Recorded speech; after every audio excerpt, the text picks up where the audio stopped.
Welcome back to my channel. আসসালামু আলাইকুম। আশা করি সবাই খুব ভালো আছেন। আজকে আপনাদেরকে রান্না করে দেখাবো মুরগির মাংস।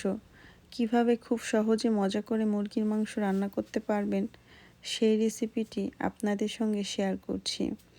মাংস রান্না করার জন্য এখানে আমি 1 কেজি মুরগি নিয়েছি, সাথে নিয়েছি আস্ত আলু। এই মাংস আর আলুটাকে একটা সাইডে রেখে দিচ্ছি। এদিকে চুলায় আমি একটা প্যান বসিয়ে দিলাম। প্যানের ভিতরে দিয়ে দিলাম 1 কাপ তেল। এখন দিয়ে দিচ্ছি 1.5 কাপ পেঁয়াজ কুচি। পেঁয়াজটাকে প্রথমে লাল লাল করে ভেজে নিব। পেঁয়াজটা লাল লাল করে ভাজা হয়ে গিয়েছে। এই অবস্থায় এই পেঁয়াজের ভিতরে দিয়ে দিচ্ছি মাংস আর আলু। দিয়ে দিচ্ছি এলাচ, দারচিনি, তেজপাতা। দিয়ে দিচ্ছি স্বাদ মতো লবণ। দিয়ে দিচ্ছি 1 চা চামচ পরিমাণে লাল মরিচের গুঁড়া।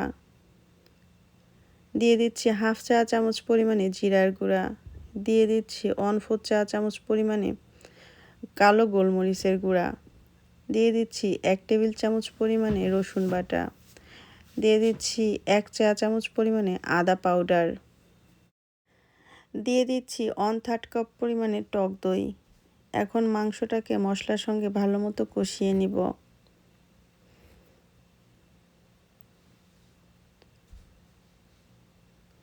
আমি এই মাংসটা হলুদ ছাড়া রান্না করছি। কেউ চাইলে এখানে হলুদ ব্যবহার করতে পারেন। মাংসটা ভালো মতো কষানো হয়ে গিয়েছে। মাংসের উপরে তেল ছেড়ে দিয়েছে। এই অবস্থায় এই মাংসের ভিতরে আমি ঝোলের পানি অ্যাড করে দিচ্ছি।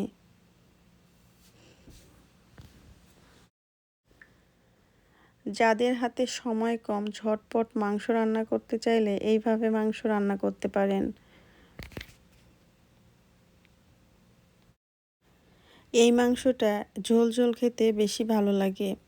মাংসটা সম্পূর্ণ রান্না হয়ে গিয়েছে। এই অবস্থায় মাংসের ভিতরে আমি কয়েকটা কাঁচামরিচ দিয়ে দিচ্ছি। এতে করে ভালো একটা ফ্লেভার আসবে। আমি চুলাটা অফ করে দিলাম। মাংসটাকে চুলা থেকে নামিয়ে নিচ্ছি।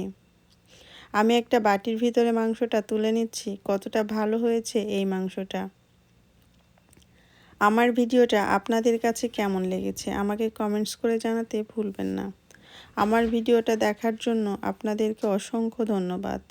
যারা এখন পর্যন্ত আমার চ্যানেলটি সাবস্ক্রাইব করেননি অবশ্যই সাবস্ক্রাইব করে দেবেন। আপনাদের জন্য আরও নতুন নতুন রেসিপি নিয়ে হাজির হব। আজকে এই পর্যন্ত। সবাই ভালো থাকবেন, আমার জন্য দোয়া করবেন। আল্লাহ হাফেজ।